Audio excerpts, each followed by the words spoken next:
A surge of unaccompanied alien children has been arriving with our southern border with Mexico, and that's made the news. Now, when I was a practicing immigration attorney, I represented many such children. I thought that this would be a good time to explain the issue of unaccompanied alien children and the legal processes that surround them. My name is William Kovatch, and I am a trained immigration lawyer. I've often been disappointed in the way immigration issues are talked about in the media, although it's not always their fault. Immigration law can be a very complex subject, touching upon constitutional issues as well as personal political points of view. My goal is to explain immigration law to you, concentrating on looking at judicial opinions and executive actions in order to explain how immigration law can have an impact on our community and on our country. I hope that you'll join me as we try to make sense of immigration law and how it may affect the average person.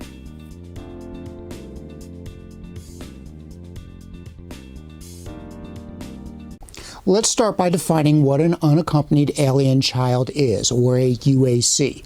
It is a person who is under 18, who has no immigration status, and arrives at our border without a parent or a guardian. And these children, they provide some problems. They present some problems for immigration officials. For example, they are subject to the very same removal proceedings as adults. There is no juvenile immigration system. It's all one big system.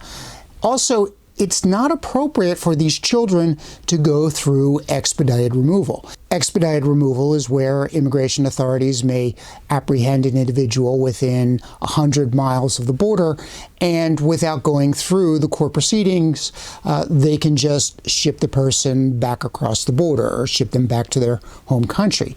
And it's not appropriate for unaccompanied children because, well, they're children, and you don't want to be responsible for putting a child all on their own on the other side of the border. So we can't use expedited removal for them.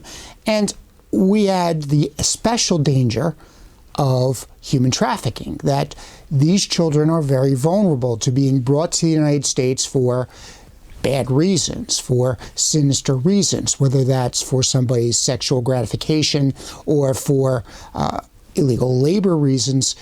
It's a problem, and it's something that immigration authorities need to be aware of. So once a child has been apprehended by Customs and Border Patrol, or CBP, it's not appropriate that the child remain in CBP custody, in CBP detention facilities. And that's because those detention facilities are just not designed for the needs of children. It's not designed to provide for the education or the care of children.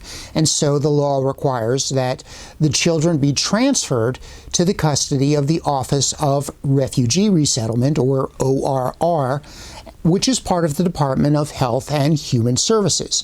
Once apprehended, CBP has the job to determine if this child is indeed a UAC, an unaccompanied alien child, and whether or not this child is a victim of human trafficking. And once CBP has made that determination, once they have decided we do indeed have a UAC here with us, CBP has, I should say, 72 hours to transfer the custody of that child over to ORR. And ORR is a better equipped agency to take care of the children. They maintain more appropriate shelters to meet the needs of the children, to provide for their care and education. Now, let's be clear, these places, they're no picnics. They're not great places. Even the ORR shelters are not great places to stay long term. They're meant to be short-term facilities. And that's because ORR's main job is to find foster care for these children, to find a responsible adult in the United States who would be willing to care for a child and make sure that the child attends their immigration court proceedings. Now, in my experience, for the most part, what I found is that when a UAC, an unaccompanied child, comes to the United States, most times they already have a relative in the United States. In fact, they usually come to the United States with some kind of paper or something on them that indicates a telephone number or somebody to contact once they've been apprehended by the government. In fact, most times that relative in the United States is a parent.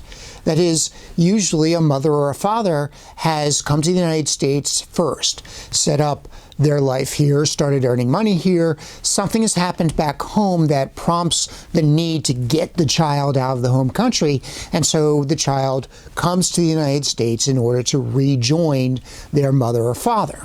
And typically what will happen, URR will reach out to this relative, whether it's the parent or another relative, and they will contact them with the contact information that the child provides to let them know, your child's here. We have a child here who claims to belong to you or claims to be your relative, and they want to make sure, are you able to take care of this child? Now, there is a process, there is an application process to take custody of the child. But generally speaking, and at least before the Trump administration, ORR would not ask for the parent's immigration status. And that's key, because when you have ORR asking for immigration status, well, then the parents may be more reluctant, or the relatives may be more reluctant to come forward for fear that by helping out or by taking custody of the child, they too may find themselves in removal proceedings. So who are these children who are arriving at our border?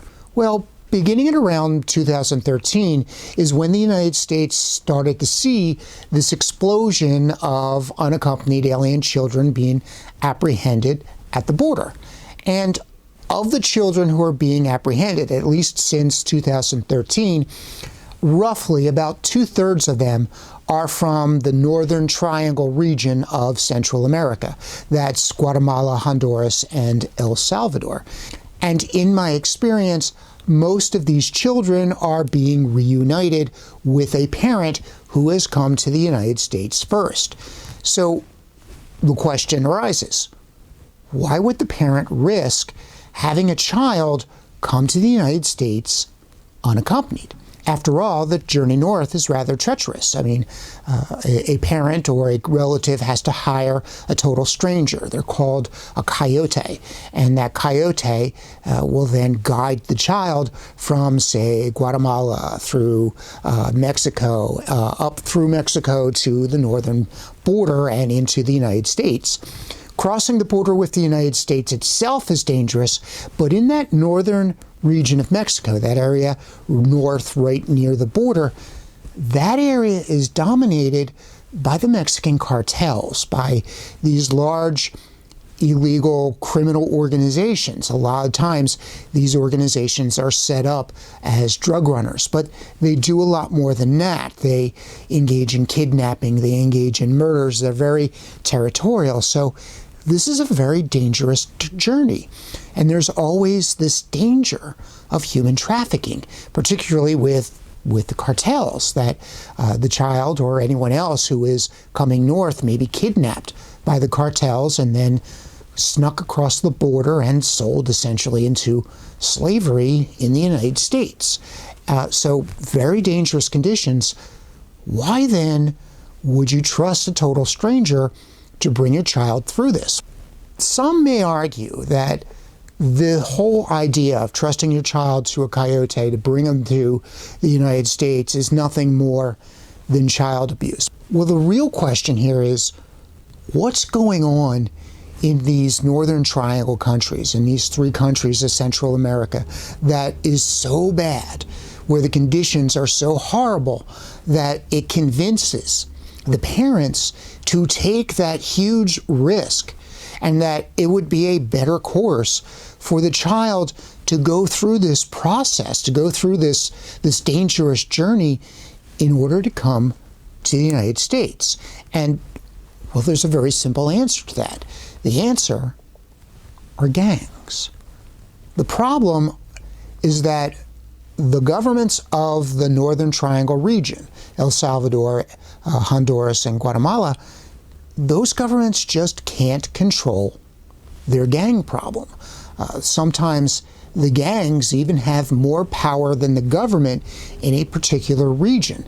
In fact, these gangs are very much territorial, and it's almost like they've set up their own shadow government in their territory where they're collecting what they believe are taxes, or they will call it rent, from business owners, where they will engage in brutal assaults and intimidations.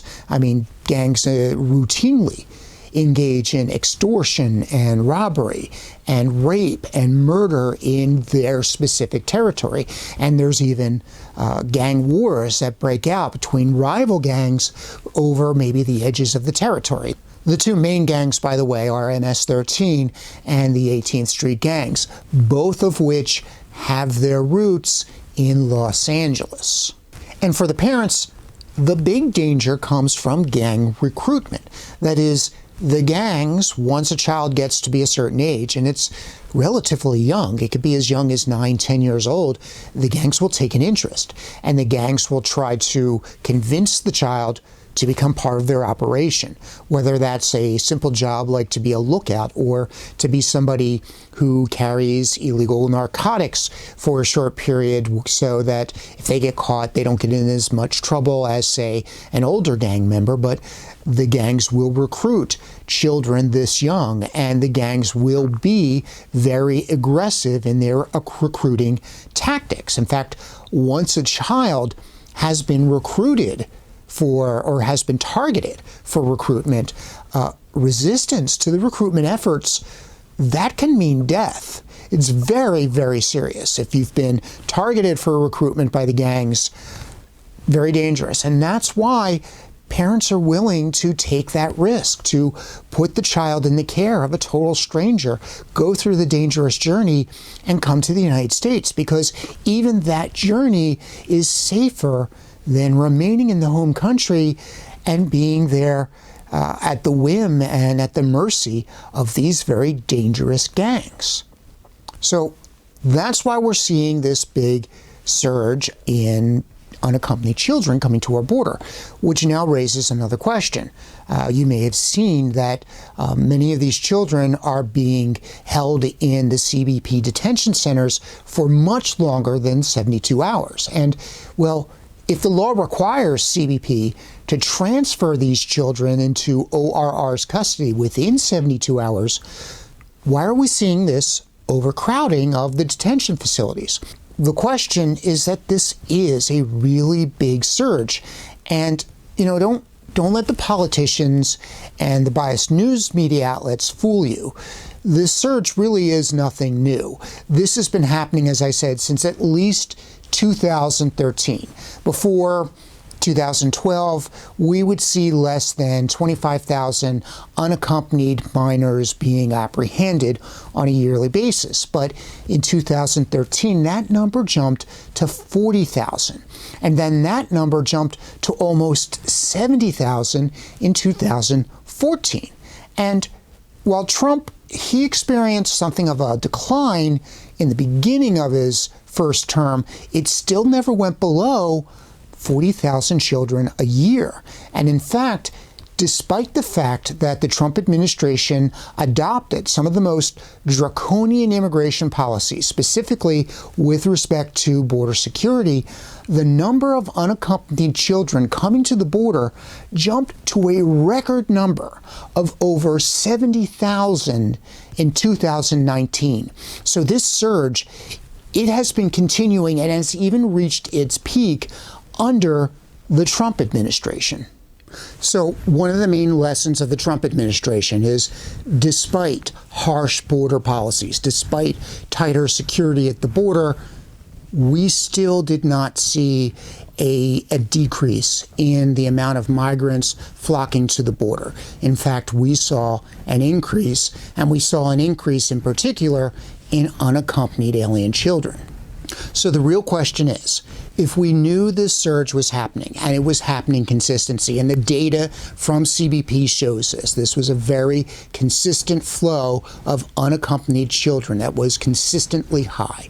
So we have this happening under the Trump administration, and we know we have the legal requirement to transfer unaccompanied children as soon as possible over to ORR. So why weren't new shelters built before 2021?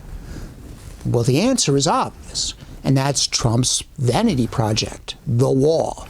He had to make sure that all available funding when it came to border security went to constructing his wall. So they neglected, the Trump administration ignored and neglected the issue. And that's the real scandal, is how the Trump administration, knowing this was a problem, chose, instead of providing for the shelters that were needed, just invested in this vanity project to claim, oh, look what I'm doing to keep people out. Your policies weren't working. People were coming anyway, and you can't just throw children out on their own on the other side of the border. What's going to happen? That's inhumane. What's going to happen to them? That's only going to exacerbate the problem of human trafficking. So, to be very clear, it was the Trump administration's policy of focusing on the wall instead of using the resources in a humanitarian purpose of creating more shelters that created the humanitarian crisis, the dangerous humanitarian crisis that exists now. And think about this. I mean, Joe Biden has been in office now for about 3 months. 3 months is just not enough time to build new shelters. He wouldn't have had enough time. This is not on Biden. This is on the Trump administration. And the thing is, during the Trump administration, a sufficient number of shelters just were not built. So despite the conservative rhetoric, harsh border control measures during the Trump administration just were not a deterrent. And the biggest number of unaccompanied alien children came under Trump. Now, the good news is that for many of these children, there are provisions of U.S. law that can lead to them getting permanent residency and eventually citizenship. Special immigrant juvenile status, for example. They could apply for asylum. There are also some special protections for victims of severe forms of human trafficking, all available in U.S. immigration laws. These are all possible avenues to help many of these children, maybe not all, but a good number of them. I'm not going to go over all of these programs right now in this video because that would be a very complex explanation. Instead, as things develop, I will be back to explain a little more of what's going on. Thank you for watching. Please remember to like and subscribe. If there are any topics you would like me to address in the future, please let me know in the comments below. Now, I don't like talking about this, but I am currently disabled because of complications following cancer surgery. If you're feeling generous, I'll have a link to my PayPal account in the description below. Thank you.